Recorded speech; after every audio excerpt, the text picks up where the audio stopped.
Hey YouTubers, it's Charlie. So this is going to be my Agents of S.H.I.E.L.D. finale video. So much happened in the finale. It was totally amazing, and it teases a lot of things that they might be able to do in the future. So a lot of things from the comics, so I'll explain what that is. Also some really important dates too. Agent Carter is going to premiere January 6th with a 2-hour first episode. It'll run for 8 episodes total. Then Agents of S.H.I.E.L.D. will come back, and it's going to cross over with Avengers Age of Ultron. So I'll explain that after I talk about the episode. Whole lot of really awesome comic book things that we have to talk about from the episode, but starting with top 5 moments, so just careful for spoilers if you're not caught up. So, number 5, Skye meets her father for the first time. As expected, he turned out to be Calvin Zabo, the father of Daisy Johnson, making her the Quake character. So much of the fandom had this theory that it wasn't as big of a reveal as it would have been if nobody would have known about it, but it was still a big surprise. And I am really happy they decided to use comic book origins instead of try to invent something new. There's always minor changes they have to make just because of the way TV gets made and rights issues, but for the most part, these characters are fair game for Marvel. Just to explain his character in the comics a little bit, he does have powers, but he got them in a lab using a formula. He will be in the second half of the season. They will continue to explore their family relationship. I would assume that he's going to be in maybe at least like 2 or 3 episodes. Skye is going to be getting to know her mother's side of the family, and Kyle MacLachlan's character is the backdoor to that. I wouldn't be surprised if he actually knows some of those mystery Inhuman characters we saw at the end. They didn't want to paint him as a villain. They just want him to be this misunderstood, really tragic figure. They didn't want to take that away from him. Playing that kind of character is probably what attracted Kyle MacLachlan to the series. I'm sure he probably doesn't care about superpowers or anything like that. Most really big actors that get called to do Marvel stuff typically aren't comic book fans. They get more excited by really complex characters like this. It's just a bonus that they also have this really awesome comic book origin story. Number 4, Ward and Agent 33 are the new Bonnie and Clyde of the series. If it wasn't too clear what was going on with them, she has to look for a new identity. Ward says, "I'll help you, let's get the hell out of here." I know it seemed like Skye shot him, but it's just like a Whitehall situation. Unless you see them disintegrate in front of your eyes like Trip, they're not confirmed dead. So they're just going to be on the run. I think the reason she still has May's face is because they want to tie Brett Dalton to the rest of the cast, but they want him to be off on his own. And they don't want to have to hire like a billion other actors. So it's a way to keep costs down, to keep the cast from getting too big, and a way to visually link him to the S.H.I.E.L.D. team. So he won't be rejoining Coulson's team. Coulson still hates his guts. Everyone else pretty much thinks he's a dirtbag. But he's still a really awesome character. He's still really interesting. So he's going to continue to have adventures and cross paths with Team Coulson and Skye. It's just most of his adventures will be with Agent 33, which I'm actually pretty excited about. She's like his new sidekick. I think it's just going to be a really awesome opportunity for Ming-Na to play a different type of character while wearing the same face. That's another thing too. It's like Stephen Amell on Arrow, where he plays young Oliver and old Oliver, and they're both very different characters, even though he kind of looks the same. I mean, it's the same person. Number 3, Whitehall Down.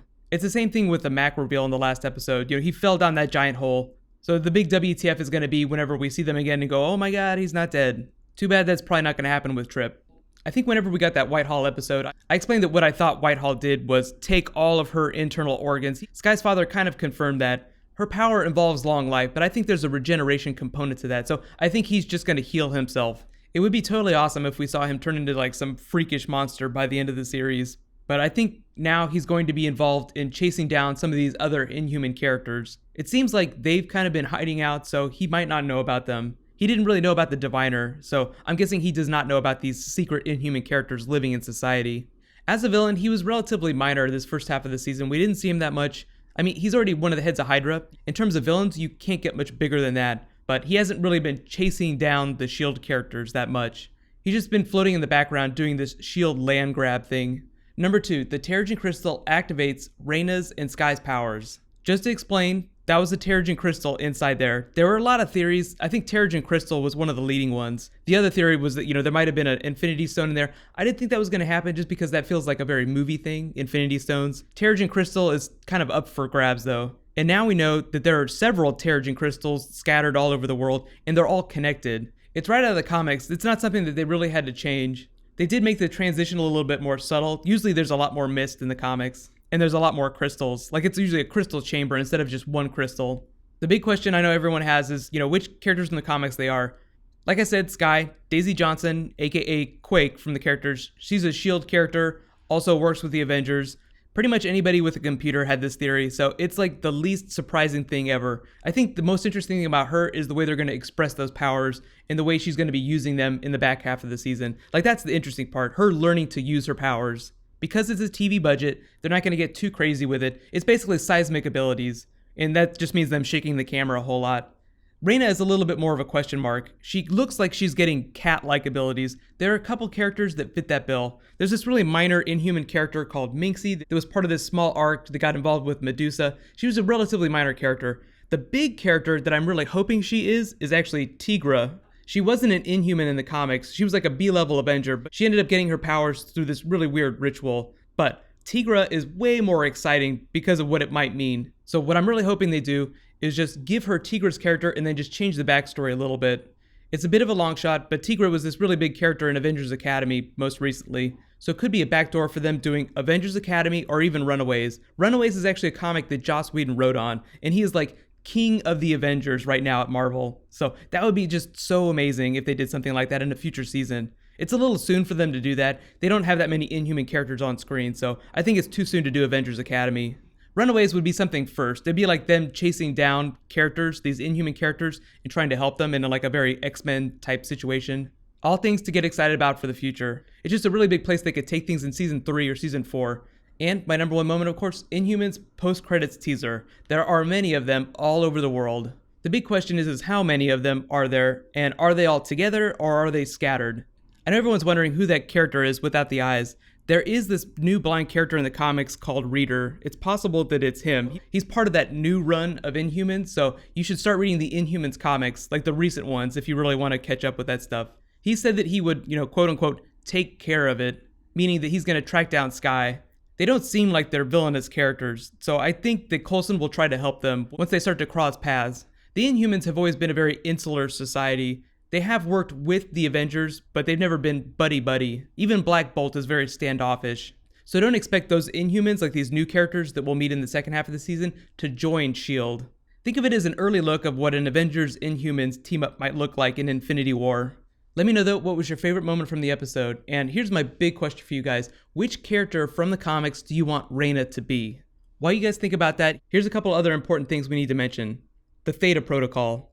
That was a measure of last resort. Theta is a type of brainwave, and protocol could refer to the activation of assets in terms of people or tech.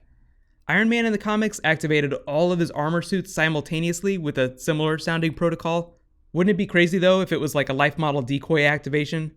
I don't think it has anything to do with activating the Avengers, although that movie is going to cross over with a TV series in the spring. Overall, in general, I gave the episode a solid B+. I mean, it was a great mid-season finale. They technically did some really amazing things. Big homage to the comics, so they took some big chances. I was really happy with that. But I feel like their cast has just gotten too big to service all the characters the way they need to be serviced. One of the advantages to having a smaller cast is that you can spend more time with each person. Like, Trip dying should have been a huge thing, but it felt almost offhanded. I know they tried to milk the moment whenever she was getting her powers, whenever Skye was getting her powers, but just the way he died felt so casual. Like, he just slowly stepped into the chamber and said, "Oh, hey, I came to get you," and then he died. That just didn't land for me. Trip deserved better. He was actually a really awesome character. I'm gonna miss him. And yes, I do think that he's dead. Just to talk about Skye's character now, because she's the one that's going through the biggest change. Well, her and Reyna, but I felt like season 1 was centered on her, so this is just a natural extension of that storyline. Coulson always feels like the main character, but really, I think the show is told from her perspective. I think there are just too many characters, like I said, so sometimes it gets a little confusing. I am a big fan of Chloe Bennett. I always love the behind-the-scenes stuff that she posts. Like, they're really funny behind the scenes, just like most actors are, even if their characters are really serious. If it seems like her performance is a little inconsistent, I think that's just because of them having to service all these storylines.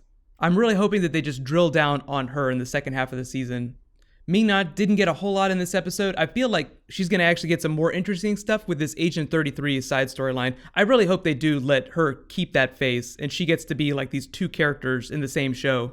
My other lesser complaint is the Kyle MacLachlan character. I feel like he's just written to be a little too nuts. I feel like that performance went just a little over the line, like it got a little too tongue-in-cheek for me, like a little too on the nose. I'd like to see him a little bit more like Mark Ruffalo's Hulk character whenever he's in Hulk form.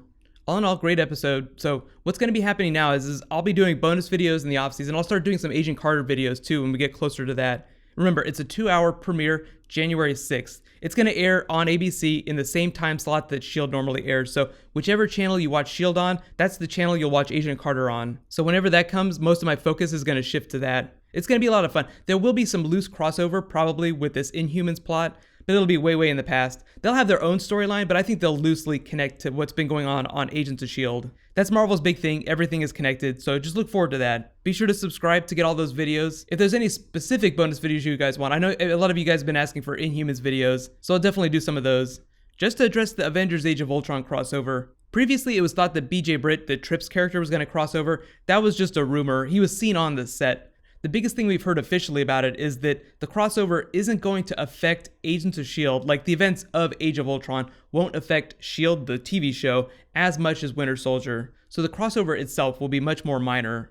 Don't forget tonight too, Arrow mid-season finale, so that's going to be really exciting. Right now, if you guys are on your mobile phone or on your tablet, there's new mobile links up here that you can click on. It's the same as the links over here. But click here to learn more about the Inhumans movie, and click here for all my other S.H.I.E.L.D. videos. Thank you so much for watching, so let's all high five. I will see you guys tonight.